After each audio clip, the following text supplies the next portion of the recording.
الحمد لله نحمده ونستعينه ونستغفره ونعوذ بالله من شرور أنفسنا ومن سيئات أعمالنا من يهده الله فلا مضل له ومن يضلله فلا هادي له ونشهد أن لا إله إلا الله ولا مالك إلا الله ولا محيي إلا الله ولا مميت إلا الله ولا ستار إلا الله ولا غفار إلا الله ونشهد أن سيدنا ونبينا ومولانا محمدا عبده ورسوله صلى الله تعالى عليه وعلى آله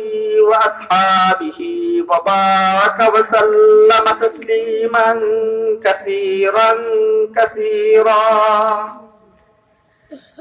أما بعد فأعوذ بالله من الشيطان الرجيم بسم الله الرحمن الرحيم وعد الله لا يخلف الله وعده ولكن أكثر الناس لا يعلمون ظاهرا من الحياة الدنيا وهم عن الآخرة هم غافلون وقال رسول الله صلى الله عليه وسلم لترك ذرة مما نهى الله عنه أفضل من عبادة ثقلين أو كما قال عليه الصلاة والسلام আলহামদুলিল্লাহ গাগলাল ইসলামী তরুণ ও যুব সমাজের উদ্যোগে আজকের এই তাফসীরুল কুরআন মাহফিলের সম্মানিত সভাপতি সাহেব আমাদের পিতৃতুল্য আলেম দ্বীন হযরত মাওলানা সাইমুদ্দিন সাহেব, সহসভাপতি হযরত মাওলানা আনোয়ার হোসেন সাহেব, বিশেষ অতিথি হযরত মাওলানা মেহেদী হাসান যশোরী সহ আমাদের নবনির্বাচিত চেয়ারম্যান সাহেব জনাব মাসুদ এবং মঞ্চে উপবিষ্ট মুরব্বিয়ানে ইজাম, উলামায়ে কেরাম, আমার সামনে উপবিষ্ট মুরব্বিয়ানে ইজাম, যুবক ভাইয়েরা, পর্দার আলের মা ও বোনেরা, আল্লাহ পাকের লাখ ও লাখ শুকরিয়া যে আল্লাহ পাক আমাদেরকে আল্লাহ পাকের বিশেষ পছন্দের একটা মজলিসে বসার তৌফিক দান করছে। এই জন্য সবাই পড়ি আলহামদুলিল্লাহ। এই মুহূর্তে আল্লাহ পাকের কাছে সবচাইতে প্রিয় জায়গা, প্রিয় মজলিস হইল আমাদের এই মজলিসটা। এইরকম মজলিস ঢাকা পল্টন ময়দানে এখন যদি হইতে থাকে, আমাদের শোলাকিয়া মাঠে যদি হইতে থাকে, আর আমাদের এই ছোটখাটো গাজলাইল গ্রামে এই মাহফিল হইতেছে, এই তিনটার মধ্যে কোনটাই আল্লাহ পাকের কাছে ছোট না, বরং পুরাটাই আল্লাহ পাকের কাছে সমান দামি। যেরকম নিজের সন্তান ছোট হোক বড় হোক, শিক্ষিত হোক মূর্খ হোক, সন্তান হইলেই যেরকম ভাবে সন্তানের প্রতি একটা মায়া থাকে, ঠিক এইরকম ভাবে মাহফিল হইলেই আল্লাহ পাক ওই মাহফিলের মর্যাদা বৃদ্ধি করে দেন। সাধারণ বৃদ্ধি নয়, আল্লাহ পাক পৃথিবীতে মানুষ যত আমল করবে সমস্ত আমলের বদলা পরকালে আল্লাহ পাক ফেরেশতাদের মাধ্যমে দান করবেন। শুধু একটা ওয়াদা করছেন যে কোন মানুষ যদি আল্লাহ পাকের রাজি খুশি করার উদ্দেশ্যে রোজা রাখে, তো আল্লাহ পাক এই রোজার বদলাটা আল্লাহ পাক নিজ হাতে দিবেন। কোন কোন রিওয়ায়াতে আছে ওই রোজার বদলা, রোজার পুরস্কার আল্লাহ পাক নিজেই হয়ে যাবেন। তাও এটা মৃত্যুর পরে, হিসাব নিকাশের পরে আল্লাহ পাক এই রোজার বদলা দান করবেন। কিন্তু এমন কোন মাহফিলের মধ্যে যদি একেবারে সর্বোচ্চ পর্যায়ের আবেদ, আল্লাহ পাকের ওলি এবং সব চাইতে গুনাহগার একজন ব্যক্তি এই মাহফিলে বসে, এই মাহফিলটা পুরাটাই আল্লাহ পাকের দৃষ্টিতে এক হয়ে যায় এবং এই জায়গার মধ্যে যারা কথা বলতেছে এবং শুনতেছে সবার নাম, সবার পিতার নাম, ঠিকানা সহ আল্লাহ পাক এই মুহূর্তে নগদ ফেরেশতাদের সাথে আলোচনা করতেছেন। তাহলে আমরা কি একটা ভালো মজলিসে বসলাম কিনা? এই মজলিসে বসার জন্য আমরা প্রথমেই নিয়তকে সঠিক করে নিই। আমি যদি এখন বলি যে আমরা কারা কারা জান্নাতে যাইতে চাই, সবাই হাত তুলব। যদি বলি কারা কারা জাহান্নাম থেকে বাঁচতে চাই, সবাই হাত তুলব। জাহান্নাম থেকে বাঁচতে চাই, জান্নাত পাইতে চাই, কিন্তু আমরা একবার হিসাব করে দেখি না যে আমার যেরকম দুইটা হাত, আমার যেরকম দুইটা পা, আমার যেরকম দুইটা চোখ, ঠিক এইরকম দুনিয়াতেও দুই পা, দুই চক্ষু, দুই কর্ণ, দুই হাত ওয়ালা ব্যক্তি পৃথিবী থেকে বিদায় নিছে। তারা রাসূলের সাথে চলাফেরা করছে। তারা কি পরিমাণ আমল করার পরেও নিজেকে জাহান্নাম থেকে নৈরাশ হইয়া কবরের কাছ দিয়ে গেলে কান্না থামাইতে পারত না। হযরত উসমান রাদিয়াল্লাহু তাআলা আনহু, রাসূলের চারজন প্রসিদ্ধ সাহাবী, এর মধ্যে একজন হযরত আবু বকর সিদ্দিক রাদিয়াল্লাহু তাআলা আনহু, দুই নম্বর হযরত উমর রাদিয়াল্লাহু তাআলা আনহু, তিন নম্বর হযরত উসমান রাদিয়াল্লাহু তাআলা আনহু, চার নম্বর হযরত আলী রাদিয়াল্লাহু তাআলা আনহু। এই চারজন সাহাবী হইল রাসূলের প্রসিদ্ধ সাহাবী, যারা রাসূলের সর্বক্ষেত্রে সাহায্য সহযোগিতা করত। এই চারজনের দুইজন হইল রাসূলের জামাতা, দুইজন হইল রাসূলের শ্বশুর, কিন্তু এরা সবাই রাসূলের বয়সে ছোট। আবু বকর রাদিয়াল্লাহু তাআলা প্রায় 2 বছরের ছোট, কিন্তু শ্বশুর। উমর রাদিয়াল্লাহু তাআলা ছোট, কিন্তু রাসূলের শ্বশুর। উসমান রাদিয়াল্লাহু তাআলা রাসূলের ছোট, জামাতা। আবার আলী রাদিয়াল্লাহু তাআলা আপন চাচাতো ভাই এবং জামাতা। এই জায়গার মধ্যে ছোটখাটো একটা মাসআলাও আছে। আপন চাচাতো ভাইয়ের কাছে আমার মেয়েকে আপন চাচাতো ভাইয়ের সামনে গেলে আমি কই তোর চাচা, সালাম কর, কই না?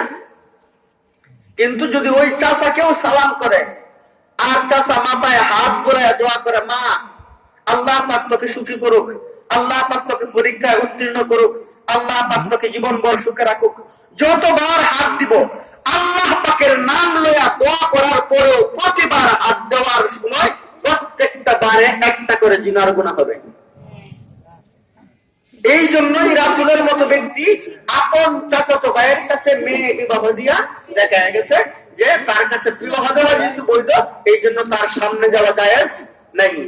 যাই হোক, আমার মূল কথা হইল যে রাসূলের এই চারজন সাহাবার মধ্যে হযরত আবু বকর রাদিয়াল্লাহু তাআলা আনহু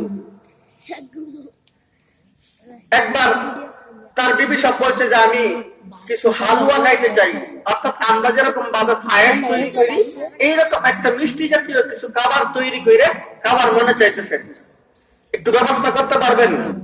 আবু বকর রাদিয়াল্লাহু তাআলা বলছে ঠিক আছে, আমি চেষ্টা করে দেখব। আয় কম টাকার কারণে উনি তাড়াতাড়ি এই ব্যবস্থা করতে পারতেছেন না। তো মেয়েরা একটু সাধারণ হিসাবই থাকে। আবার উনি আল্লাহওয়ালা, রাসূল সাল্লাল্লাহু আলাইহি ওয়াসাল্লামের শাশুড়ি আয়েশা রাদিয়াল্লাহু তাআলা আনহার মা এবং আবু বকর রাদিয়াল্লাহু তাআলা স্ত্রী, তাহলে কতটুকু আল্লাহওয়ালা মহিলা। এই মহিলা নিজের হালাল খাদ্য থেকে এক মুষ্টি করে প্রত্যেকবার খাদ্য পাকানোর আগে একটু খাদ্য সামগ্রী আলাদা করে রেখে দিচ্ছে। এইরকম 4-5 দিন রাখলে মোটামুটি 1 কেজি পরিমাণ খাদ্য আয় হয়েছে কিনা। হঠাৎ করে একদিন যা দিয়া পাক করতে হয় হালুয়াটা, পায়েসটা, এটা তৈরি করছে।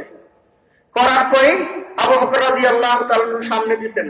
আর আলী রাদিয়াল্লাহু তাআলার অভ্যাস ছিল প্রত্যেকবার কানা খাওয়ার পূর্বে ওই কানাটা কোথা থেকে আসলো, কে পাক করছে, প্রত্যেকবার যাচাই বাছাই করে তাহাকিক করে কানা গাইতেন। তো ওনাকে জিজ্ঞেস করলেন যে তুমি এই যে পায়েসটা পাক করছো, ওইটা দেখতে তো অনেক সুন্দর, এটা কিভাবে করলা?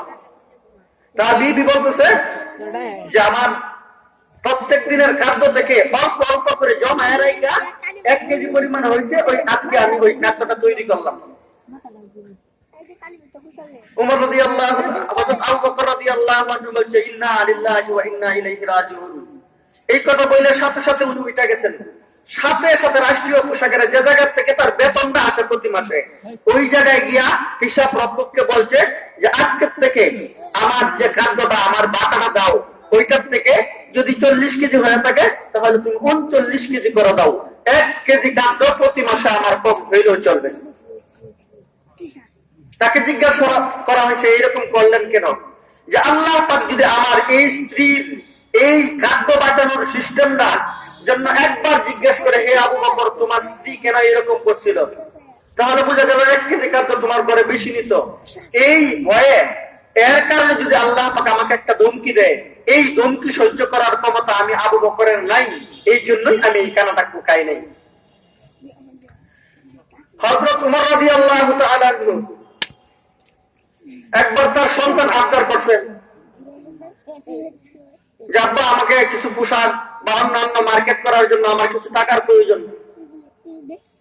হযরত উমর রাদিয়াল্লাহু আনহু বলছে আল্লাহর কাছে চাও, আর আমি চেষ্টা করি পারি কিনা। এইরকম বলার পরে কোনোভাবেই আর আয় নাই যে সন্তানের হাতে কিছু টাকা তুলে দেবে। তো সন্তানের প্রতি তো সবারই মায়া আছে, উনি চিন্তা করতে শুরু করছে কি করা যায়। লাস্টে ইয়ামান দেশে তার একজন গভর্নর ছিল, ওই গভর্নরের কাছে চিঠি লিখছে যে আপনি আমাকে দয়া করে 1 মাসের ভাতা বা বেতন আমাকে অগ্রিম দিয়া দিলে আমার ছেলের আবদারটুকু পূর্ণ করতে পারি। যদি দিতেন আপনার কাছে আমি কৃতজ্ঞ থাকতাম এবং আল্লাহ পাকের কাছে দোয়া করতাম। ওই গভর্নর চিঠি পড়াই উনি প্রথমেই লিখছে ইন্না লিল্লাহি ওয়া ইন্না ইলাইহি রাজিউন। দ্বিতীয়বার লিখছে হযরত আপনি যদি আমার 2টা প্রশ্নের উত্তর দিতে পারেন তাহলে আমি আগামীকালকে আপনার জন্য ওই টাকাটা পাঠিয়ে দিতেছি। 1 নং প্রশ্ন যে আপনি কি আরো 1 মাস সময় পৃথিবীতে বাঁচবেন কিনা, আল্লাহ পাক কি আপনাকে পৃথিবীতে আরো 1 মাস বাঁচায় রাখবে কিনা, এটা আপনি হ্যাঁ না উত্তর দিবেন। 2 নম্বর প্রশ্ন যে আপনি হায়াতে বেঁচে থাকবেন হয়তো, কিন্তু জনগণ আপনাকে আপনার এই পদে বহাল রাখবে কিনা, ওইটার হ্যাঁ অথবা না লিখে দিবেন। দেওয়ার পরে সাথে সাথে আমি টাকা প্রেরণ করে দেব। উমর রাদিয়াল্লাহু তাআলার কাছে ওই চিঠিটা আসা মাত্রই উমর রাদিয়াল্লাহু আনহু দেখি প্রথমেই ইন্না লিল্লাহি ওয়া ইন্না ইলাইহি রাজিউন আস্তাগফিরুল্লাহ এই পয়রা জাযাকাল্লাহ কইয়া ওই গভর্নরের জন্য দোয়া করে আবার চিঠি লিখছে যে হে গভর্নর আপনি আপনাকে ধন্যবাদ, আপনাকে আল্লাহ পাক বদলা দান করুক। যদি আপনি আমার চোখ না খুলে দিতেন তাহলে আমি মারাত্মক একটা ভুলের মধ্যে পা রাখছিলাম। অতএব আমি আপনার কাছে ক্ষমা প্রার্থী, আপনার মূল্যবান সময় নষ্ট করার জন্য আমি তওবা করতেছি। আমি যতদিন জীবিত থাকবো কোনো মাসেই আর অগ্রিম ভাতা চাইব না। আল্লাহর বরকতটুকু ছিল। হযরত উসমান রাদিয়াল্লাহু তাআলা আনহু যখন কোন কবরের পাশ দিয়ে যাইতেন ওনার এত পরিমাণ কান্না আসতো যে ওনার কান্নার কারণ জিজ্ঞেস করলে উনি এর উত্তর দেওয়ার সময় পাইতেন না, শুধু কাঁদতেই থাকতেন। তো বিচক্ষণ সাহাবারা তাকে কবর থেকে টাইনে দূরে নিয়ে গেছে, অন্য রং তামাশা যেগুলো যে জায়গার মধ্যে একটু মানুষ বেশি ওই জায়গার মধ্যে নিয়ে ছাড়লে পরে আস্তে আস্তে তার মন স্বাভাবিক হয়েছে। অথচ আমরা এই বর্তমান সময়ে কবরের কাছে একটু নীরব থাকে, ওই নীরব জায়গায় গিয়া টাচ মোবাইল টিপি, ওই গুরুস্থানের দেওয়ালের মধ্যে বসে আমরা টাচ মোবাইল টিপি, করি কি করি না? এখন এরা আমাদের মতো হাত পা অঙ্গ প্রত্যঙ্গ নিয়ে এত বড় নৈরাশ হয়েছে যে আমি জান্নাতে যাইতে পারি কিনা। উমর রাদিয়াল্লাহু আনহু ভাবতো যে আল্লাহ মাফ যদি তুমি করো তাহলে মনে হয় আমাকে করবা, আর যদি আটকাও কোনো মানুষকে কঠোর ভাবে তাহলে আমার যে পরিমাণ পাপ আছে আমি উমর মনে হয় কোনোদিন জান্নাতে যাইতে পারবো না। এত নৈরাশ হয়েছে তারা। আবার আল্লাহর প্রতি বিরাট আশাও রাখছে, কিন্তু আমাদের দেখা যায় খুব বড় বড় আশা আছে কিন্তু ইবাদতের বেলায় সামান্য পরিমাণ ইবাদত করতে রাজি না। তো আজকের যে মাহফিল দেয় এই মাহফিলের মধ্যে সত্যিকার এই বাংলা জোড়া বা একটা কথা শুনলে আগামী ফজর থেকেই আমার আমলকে পরিবর্তন করার চিন্তা আছে কিনা ইনশাআল্লাহ। যদি চিন্তা থাকে আমি আর 10-15 মিনিট কথা বলবো ইনশাআল্লাহ। আমিও ওয়াদা করতেছি, আপনারাও ওয়াদা করবেন যে কালকের থেকে অন্তত পক্ষে আমরা কোনো কবিরা গুনাহ ইচ্ছাকৃত ভাবে করবো না। ওয়াদা তো ইনশাআল্লাহ, ইনশাআল্লাহ ওয়াদা। কারণ আমি যে হাদিসটা পড়ছি হাদিসের মধ্যে রাসূল সাল্লাল্লাহু আলাইহি ওয়াসাল্লাম অল্প কথাই বলছেন। قال رسول الله صلى الله عليه وسلم لترك ذرة مما نهى الله عنه أفضل من عبادة الثقلين। যদি এই পৃথিবীতে কোনো মানুষ কোন একটা হারাম কাজ থেকে বিন্দু পরিমাণ বদ অভ্যাসকে তওবা করে ছেড়ে দেয়, তো পৃথিবীতে এই পর্যন্ত যত আবেদ বান্দা আছে, যত মানুষ এবং যত জিন আল্লাহ পাকের ভালো ইবাদত করে সওয়াব পাইছে, তাদের সমস্ত সওয়াবকে একত্রিত করলে যতটুকু সওয়াব হবে এই তওবাকারী ব্যক্তির জন্য আল্লাহ পাক এতটুকু পরিমাণ সওয়াব একবার দিয়ে দিবেন। কারণ আল্লাহর প্রতি যদি কারো ভালোবাসা না থাকে, অথবা আল্লাহ কেমন সত্তা তার শক্তিগত এই ভয়টা যদি কারো না থাকে, তাহলে ইবাদত আসবে না। আমি প্রায় সবাতেই এই মাঠেও আরো বলছি যে কোন বাচ্চা 1 বছর বয়স যদি থাকে, তার সামনে যত বিষধর সাপেই আনা হোক ওই সাপের মধ্যে হাত দিবে, তার সৌন্দর্য দেখা। 24,000 ভোল্টের একটা তামার শিলা তার যদি ওই জায়গা দিয়ে কারেন্ট থাকে সংযোগ দেওয়া, ওইটার মধ্যে আমরা 10 হাত আশেপাশে যাই না। কিন্তু একটা ছোট বাচ্চাকে যদি রাখা হয় তাহলে ধরবে কি ধরবে না? কারণ এটা সম্পর্কে তার জ্ঞান নাই। ঠিক সাহাবায়ে কেরামদের জ্ঞান ছিল কবর কি জিনিস, মৃত্যু কি জিনিস, ফেরেশতাদের মায়ের কি জিনিস, আল্লাহর পাক কেমন সত্তা, আল্লাহর ক্ষমতা কতটুকু, আল্লাহর ভালোবাসা কতটুকু জানা থাকার কারণেই তাদেরকে এই ঠান্ডার পানি তাদেরকে বাধা দিতে পারে নাই, তাদেরকে অভাব তাদেরকে ধরতে পারে নাই, এইরকম ভাবে বড় টাকা পয়সা ওইগুলো তাদেরকে ধরতে পারে নাই। কিন্তু আমরা এইগুলা কম শোনার কারণে, কম জানার কারণে, ধরেন আজকের এই মাহফিলের মধ্যে যদি ফেরাউনের মার নাম কি ছিল, ইউসুফ আলাইহিস সালামের বাইক কয়জন ছিল, এক একটা বাইক কি কালারের ছিল, কতটুকু লম্বা ছিল, এইগুলা শুনলে ভালো লাগবে ঠিক, কিন্তু আমাদের আমলের মধ্যে কি কোনো তেমন পরিবর্তন হবে? ইসলাম সম্বন্ধে অনেক কিছু জানা ভালো, এক একজন বক্তা এক এক ধরনের কথা বলবে, আমরা শুনবো, জ্ঞানটা আসবে ভিতরে, ভালো কথা। কিন্তু আমি যে বাংলা চোরা একটা কথা বলতেছি, ওইটা আপনাদের সন্তানের মতো মনে করবেন, আপনাদের ছোট ভাইয়ের মতো মনে করবেন, কইরা আমি সহ আপনারা কালকে থেকে ইনশাআল্লাহ এই পাপ গুলা ছাড়বো ইনশাআল্লাহ। সবার নিয়ত আছে তো? তো আল্লাহ রাসূলের প্রতি, আল্লাহর প্রতি যদি ভালোবাসা থাকে, আমি আরো বলছি, আরো শুনছেন আপনারা, যে আমরা তো মোটামুটি বড় হয়েছি, আমরা চিন্তা করতেছি যে আমরা কখন মরবো। আমি হাবিবুল্লাহ আজকে সারা দিনে 4টে জানাজার সংবাদ পাইছি। আপনাদের চাঁদের হাসি 2টা, জামিয়ামদা দিয়ে একটা, আমাদের গ্রামে একটা, 4টা মৃত্যু সংবাদ শুনছি। এর মধ্যে একজন আমার মতো একেবারে সমসাময়িক বয়সে, রাত্রে আলিয়া মাদ্রাসায় পড়ায়, উনি পড়ায় রাত্রে আইসা শুইছে, স্ট্রোক করছে, রাত্রে 12টায় মারা গেছে। তো আমি যে আগামীকালকে বাঁচবো এর কোনো গ্যারান্টি আছে? আমি আগামীকালকে থেকে ভালো হইব এই নিয়মটা রেখে যদি আজকে ঘুমাই আর আজকে মারা যায়, তাহলে আমার অবস্থা কি হবে? চিন্তা করার বিষয় কিনা? এই জন্য আল্লাহ এবং আল্লাহ রাসূলের প্রতি আমাদের মহব্বত বাড়াইতে হবে। আমাদের তো মহব্বত নাই। আমি আরেকদিন ওই বড় বিটা একটা সভা হয়েছিল, ওই সভার মধ্যে বলছিলাম যে হযরত বশির ইবনে কারাবা নামে একজন সাহাবী, এইরকম বাচ্চা, 8 বছর বয়সের বাচ্চা, বশির ইবনে কারাবা রাদিয়াল্লাহু তাআলা আনহু, তার মা মারা গেছে। মারা যাওয়ার পরে তার বাপের সাথেই থাকে, তার বাপের বাজারে নিয়ে যায়, তার বাপেই গোসল করায়, তার বাপের সাথেই ঘুমায়, তার বাপেই খাওয়ায়, অন্য কোনো ভাই বোন নাই, আশেপাশে পড়শিরাও একটু বাড়ি দূরে, সর্বক্ষণ বাপের সাথে থাকে। আর রাসূল সাল্লাল্লাহু আলাইহি ওয়াসাল্লাম যুদ্ধের ঢোল পিটাইয়া দিছে, উনি কেউ উপস্থিত হয়েছে। রাসূল বলছে আগামীকালকে ইসলামের জন্য কারা কারা জান দিতে প্রস্তুত? ওই বশির ইবনে কারাবা, বাপের নাম হলো কারাবা, ছেলের নাম বশির। কারাবা রাদিয়াল্লাহু তাআলা নাম লিখে দিয়েছে যে হুজুর আগামীকালকের যুদ্ধে আমি আপনার সাথে যাইব। এখন যদি বাপ চলে যায় তাহলে সন্তান একা আর কেউ আছে? আর কেউ নেই। সন্তান 8-9 বছর বয়স হইলে সবকিছু বুঝে না। এখন যে বাপের পাঞ্জাবির আস্তিন যুদ্ধ হচ্ছে আর ছাড়ে না, টয়লেটে গেলেও সাথে যায়। বাপ টয়লেটের ভিতরে বয়, একটু ইয়া করে ফুট, যে কোনো ভাবেই হোক তার সাথে একটা যোগাযোগ রাখে যাতে বাপ এখান থেকে পালায় না যেতে পারে। রাত্রে ঘুমাইছে, রাত্রে তার বাপের পাঞ্জাবি তার পাঞ্জাবির সাথে, বাপের পাঞ্জাবি তার হাতের সাথে, বাপের পাঞ্জাবি তার চুলের সাথে, এইরকম বাইরে ঘুমাইছে যেন বাপ রাত্রে চুরি করে না যেতে পারে। তাই সন্তানকে তখনকার সময়ের সিরকা অথবা আঙ্গুর, খেজুর এইগুলা যদি কেউ ভিজায় রাখে, এর পানির মধ্যে একটু ঘুম ভাব থাকে, তারাই এইগুলা বেশি করে খাওয়াইছে, লইয়া ঘুমাইছে, আদর করছে, মাথা হাত বুলাইয়া দিছে, এরকম মার মতো ঘুম পাড়াইয়া দিছে। যেই ফজর হয়েছে ওই ফজরের সময় পায়ে টাইনে টাইনে টাইনে টাইনে তার তরবারি কাছে আনছে, ওই তরবারি কোনোভাবে তার হাতে ধরে আস্তে করে এই পাঞ্জাবি গুলা কাটছে। কাইতে ফজরের আজানের আগেই পুরা মদিনা খালি হইয়া যুদ্ধের ময়দানে চলে গেছে। পুত্র জাগ্রত হয়েছে, আর তার ভিতরে আবার রাসূলের মহব্বত। সে বলতেছে রাসূল যেহেতু নিছে, এখন আর আমি খোঁজাখুঁজি করে লাভ নেই, আমার ধৈর্য ধারণ করা আর উপায় নাই। ছেলে কান্নাকাটি কইরে এই চোখের পানি চোখে শুকায় ক্লান্ত হয়ে ঘুমায় গেছে।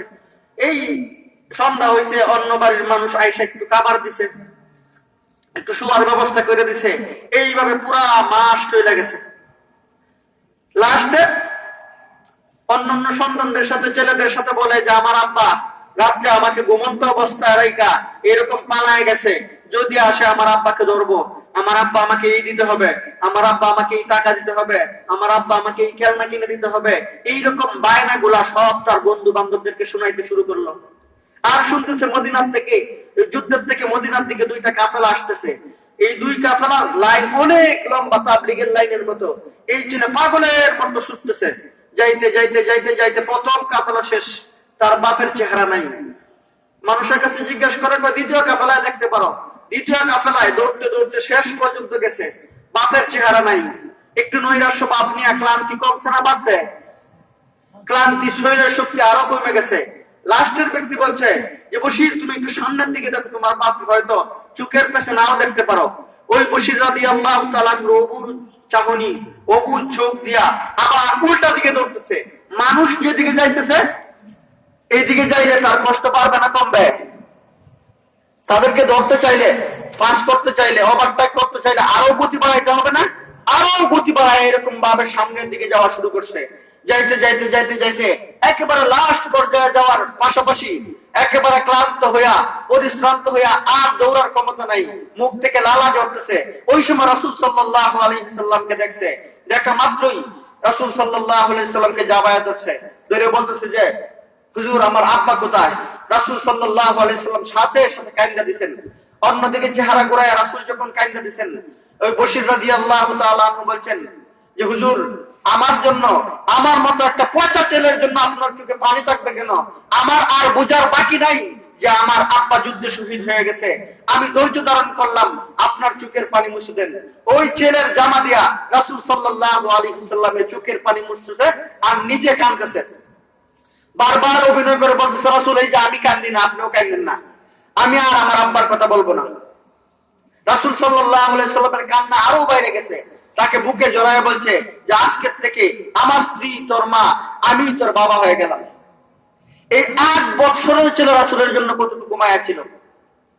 এইরকম ভাবে হযরত তালহা ইবনে বারা রাদিয়াল্লাহু তাআলা বয়স নয়, তাকে হাতে ধরে রাসূল সাল্লাল্লাহু আলাইহি সাল্লামের দরবারে আসলেন। রাসূলকে বললেন রাসূল আমাকে কিছু নসিহত করেন, যেন আমি আমার মৃত্যুর আগ পর্যন্ত আমল করতে পারি, এর বাইরে আর আমি কিছু করব না। রাসূল সাল্লাল্লাহু আলাইহি সাল্লাম তার কানে কানে কিছু নসিহত করলেন, যা ওই ছেলে শুনে নাই। তো কথা শেষ, ওই ছেলেকে নিয়ে আবার চলে যাইতেছে। যেই 50 হাত দূরে গেল, যাওয়ার পরেই বলতেছে আব্বা রাসূলের সাথে কি কথা বলছেন? যে আমি আমার ব্যক্তিগত কথা বলছি, যেন আমি আমল করতে পারি, আল্লাহ পাক যেন আমাকে জান্নাত দেয়। ছেলে বলে আমার কি জান্নাতের প্রয়োজন নাই? কহা জান্নাতের প্রয়োজন আছে। এই রাসূল কি আমার রাসূল না? কহ তোমারও রাসূল। কথা হলে আমিও গোপন কথা বলবো। এক দৌড় দিয়া বাপের হাত ছাইরে রাসূলের এই রানের মধ্যে গিয়া ধরছে, ধরে বলছে রাসূল আমিও আপনাকে ভালোবাসি, আপনি আমাকেও কিছু নসিহত করেন। রাসূল একটু খুশি হইছে, খুশি হয়ে কয় কি কও তুমি ভালোবাসো? তোমার কথা ঠিক না। কয় না রাসূল আমি আপনাকে এবং আল্লাহকে ভালোবাসি। রাসূল কয় আমি মানি না। কয় না আমি আপনাকে ভালোবাসি। 3 বার কথা বলার পরে নিজের থেকেই বলতেছে রাসূল আমার কাছ থেকে প্রমাণ নেন। যে কি প্রমাণ দিতে পারবে তুমি? যে আপনি যাই বলবেন তাই করব। রাসূল সাল্লাল্লাহু আলাইহি ওয়াসাল্লাম দুনিয়াতে মানুষকে বাঁচায় দিয়েছে, মারার জন্য তো আসে নাই রাসূল। রাসূল সম্পর্ককে লাগায় দিয়েছে, সম্পর্ক ছিন্ন করার জন্য আসে নাই। এরপরও পরীক্ষামূলক বলতেছে তোমার আব্বা বারা, ওই বারার গলাটা কাটতে যদি আমার কাছে আনতে পারো তাহলে মনে করবো তুমি আমাকে ভালোবাসো। আর তখনকার সময়ে 9-10 বছরের ছেলেদের কাছে কঞ্জর থাকতো, এক একটা ছেলের কাছে 2টা করে কঞ্জর থাকতো। আমাদের দেশে যেরকম ভাবে ছুটির সময় কলম কাটা লাঙ্গল বাচ্চারা মাথার মধ্যে রাখে না, আর আরব দেশ আফগানিস্তান পাকিস্তান ওই দেশের মধ্যে বাচ্চাদেরকে যদি কোনো কিছু উপহার দেয়, যুদ্ধ সামগ্রী উপহার দেয়। এইভাবে এই কঞ্জর সে উঠায়া বাপের দিকে দৌড় দিতেছে, যেই 5-6 হাত দূরে থাকতেই রাসূল সাল্লাল্লাহু আলাইহি সাল্লাম বলছে, তলহা দাঁড়াও, তুমি সত্য, তুমি আমাকে ভালোবাসো, আমিও তোমাকে ভালোবাসি, তুমি আসো। আবার দৌড় দিয়ে রাসূলের বুকে আসছে, আর রাসূল তাকে জড়ায়া দিয়ে বলছে, আল্লাহ তুমি সাক্ষী থেকো, আমি ওই বারার পুত্র তালহাকে ভালোবাসি, আজকের থেকে এই ছোট তালহা আমার বন্ধু। এই কথা বলার পরে এদেরকে আদর করে বাড়িতে পাঠাইয়া দিছে। আল্লাহর কুদরত, বাড়িতে যাওয়া মাত্রই ওই তালহা রাদিয়াল্লাহু তাআলা এমন জ্বর হইছে, যে জ্বর একেবারে মারাত্মক পর্যায়ে। ওই তালহা রাদিয়াল্লাহু তাআলা অসুস্থ হওয়ার সংবাদ রাসূল সাল্লাল্লাহু আলাইহি সাল্লামের কানে আসছে, আর রাসূল সাল্লাল্লাহু আলাইহি সাল্লাম দৌড়তে দৌড়তে ওই তালহা রাদিয়াল্লাহু তাআলার কাছে গিয়া সান্ত্বনা দিলেন, বুকের মধ্যে নিলেন, আর বলছে, আল্লাহ পাক তোমাকে অতি সত্বর সুস্থ করে দিবে, তোমাকে সুখী করবে, তুমি মন খারাপ করো না। কিন্তু রাসূল এই কথা বুঝতে পারছে যে এই ছেলে আর বাঁচার সম্ভাবনা নাই। তো তার বাপের ইশারা দিয়া বাহিরে নিছে, নিয়া বলতেছে, বারা, তলহার যদি হায়াতের মধ্যে কোনো একটা সমস্যা হয়েই যায়, তোমার মারাত্মক ভাবে ধৈর্য ধারণ করতে হবে। বারা রাদিয়াল্লাহু আনহু বলেন যে না, এটা আমার দুঃখ করার কিছু নাই, কারণ আমি হইছি কালা আর আল্লাহ হইছে মায়ের তুল্য। উদাহরণটা ঠিক না, বুঝার জন্য, মার বেশি মায়া নাকি কালার বেশি মায়া? কোন সন্তান যদি মার কাছ থেকে কালার কাছ থেকে মার দিকে যায়, তাহলে দুঃখ করার কিছু আছে? তো আমার চাইতে কি পরিমাণ যে বেশি আল্লাহ পাক ভালোবাসে, এর কোনো সীমা নাই। আমার সন্তানের হায়াতের সমস্যা হইলে আমার কোনো আপত্তি নাই। আপনি বলেন, কি বলবেন? রাসূল বলছে, আমার এই ছোট বন্ধুর যদি একটা কিছু হয়, তাহলে আমাকে সংবাদ না দিয়া তোমরা কি করতে পারবে না? তার দাফন কাফন কোনো কিছুই করতে পারবে না। বারা রাদিয়াল্লাহু আনহু বলল, ঠিক আছে। ওই তালহা রাদিয়াল্লাহু তাআলা নীরব হয়ে গেলেন। রাসূল চলে আসছে। তালহা রাদিয়াল্লাহু তাআলা রাত্রে তার বাপকে ডাকতেছে, আব্বা কাছে আসেন, আমার শরীর ভালো লাগতেছে না। হাতের মধ্যে ধরছে, ধরে বলতেছে, আমার একটা ওসিয়ত অবশ্যই অবশ্যই পুরা করবেন, ওয়াদা করেন। বাপ কাঁদতে দেয়া বলছে যে, অবশ্যই পুত, তুমি যে ওয়াদা আমাকে করাইবা আমি ওইটা পূরণ করব। উনি বলছে, আল্লাহর কসম দিয়া বলতেছি, আমি মনে হয় বাঁচবো না। যদি আমি রাত্রে মারা যাই, তাহলে আমার রাসূলকে তুমি সংবাদ দিতে পারবে না, আর যদি দিনে মারা যাই, তাহলে তুমি রাসূলকে সংবাদ দিবা। বলল, পুত কারণ কি? ওই তালহা রাদিয়াল্লাহু তাআলা বলতেছে, দিনে যদি আমি মারা যাই আর রাসূল সাল্লাল্লাহু আলাইহি সাল্লাম আমাকে দেখতে আসে, তাহলে আমার কপাল অনেক ভালো, আমি রাসূলের জানাজা পাবো, রাসূলের আদর পাবো। এতে কোনো সন্দেহ নাই যে বর্তমান সময়ের সমস্ত শিশুর চাইতে আমাকে বেশি ভালোবাসে, আমি ভাগ্যবান। কিন্তু যদি রাত্রে মারা যাই, তো আমার মতো তালহার জন্য আমার রাসূল আমার বাড়িতে রাত্রের অন্ধকারে আসবে, আর এই কঙ্করময় পাথরযুক্ত রাস্তা দিয়ে আসার কারণে উষ্টাকায়া তার পা মুবারক থেকে এক ফোঁটা রক্ত ঝরবো, ওইটা আমি চাই না। অথবা আমাকে দেখতে আসার জন্য কোন শত্রু তার উপর আক্রমণ করবে আর তার ক্ষতি হবে, ওইটা আমি চাই না। আমার রাসূল আমার জন্য পরে দোয়া করলেও আমার উপকার হবে, কিন্তু রাত্রে মরলে আমার আব্বা, তোমাকে অনুরোধ করি, তুমি আমার রাসূলকে সংবাদ দিবা না। যা কথা তাই হইল, রাত্রেই মারা গেল। আর তার পুতের কথা রাখতে যায় রাসূল সাল্লাল্লাহু আলাইহি সাল্লামকে সংবাদ দেওয়া হয় নাই। 3 দিন পর রাসূল সাল্লাল্লাহু আলাইহি সাল্লাম শুনলেন। শোনার পর তার সাথে সাক্ষাৎ করে বলতেছে, বারা, তুমি কাজটা ঠিক করো নাই, আমার ওই প্রাণের বন্ধুটাকে তুমি আমাকে ছাড়াই সমাহিত করে দিলে, জানাজা পড়ার ভাগ্য নাই আমার, আমি তাকে দৌত করতে পারলাম না, কবরে রাখতে পারলাম না। রাসূল কাঁদতেছে। ওই বাপের কান্না আরো বাইরে গেছে। যে জায়গায় রাসূল কাঁদতেছে, বাপের কলিজা কি পারতেছে না? ওই সময় বলতেছে যে, রাসূল, আপনাকে আমি অবশ্যই অবশ্যই সংবাদ দিতাম, কিন্তু আমার পুত এমন একটা ওসিয়ত করছে, যে ওসিয়তটা আমার যুক্তিযুক্ত, আমার খুব বুঝে আসছে, খুব ভালো লাগছে। যে তোমার পুত কি ওসিয়ত করছে? যে বলছে, আমার রাসূল যদি দিনে মারা যায় তাহলে সংবাদ দিবা এই কারণে, আর যদি রাত্রে মারা যায় তাহলে তুমি সংবাদ দিবার না। কারণ হইল যে আমার রাসূল আমার সংবাদ শোনা মাত্র পাগলের মতো ছুটে আসবে আমাকে দেখতে, এই কারণে তার পায়ের মধ্যে আঘাত লাগবে, আর একটু রক্ত বাহির হতে পারে, শরীর থেকে চামড়া উঠে যেতে পারে, অথবা কোনো শত্রু আক্রমণ করতে পারে।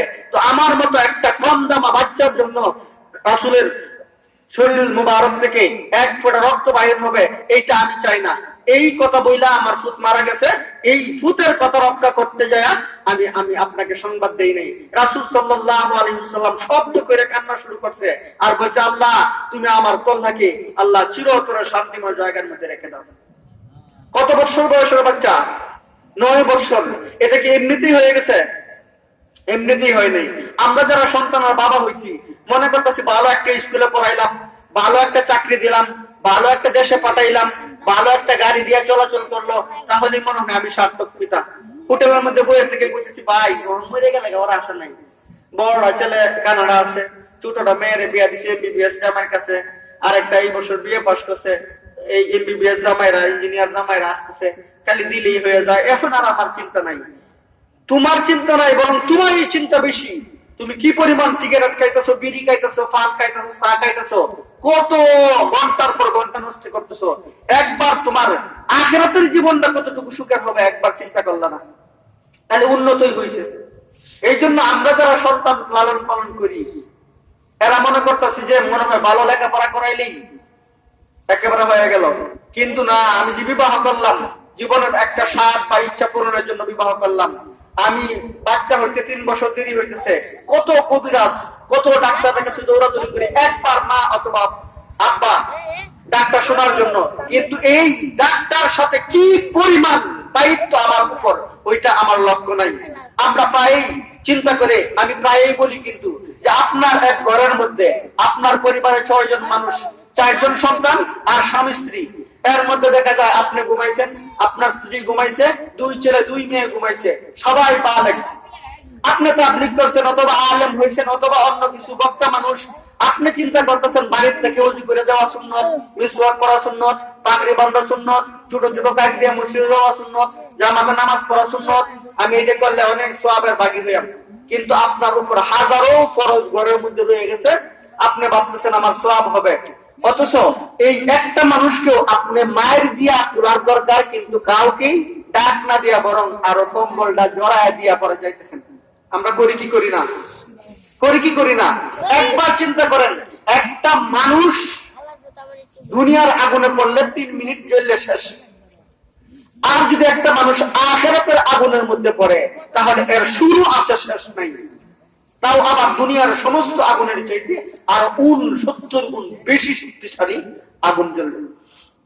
এখন আপনার আমার ঘরের মধ্যে যদি আগুন লাগে, চুপচাপ রুমালটা লইয়া, মিসওয়াকটা লইয়া চুপচাপ নিজে বাইর হয়ে যাব, নাকি সবাইকে একেবারে কিলায়া মুড়ায়া এরপর জাগ্রত করে সবাইকে নিয়ে বাইর হইব? কোনটা করব?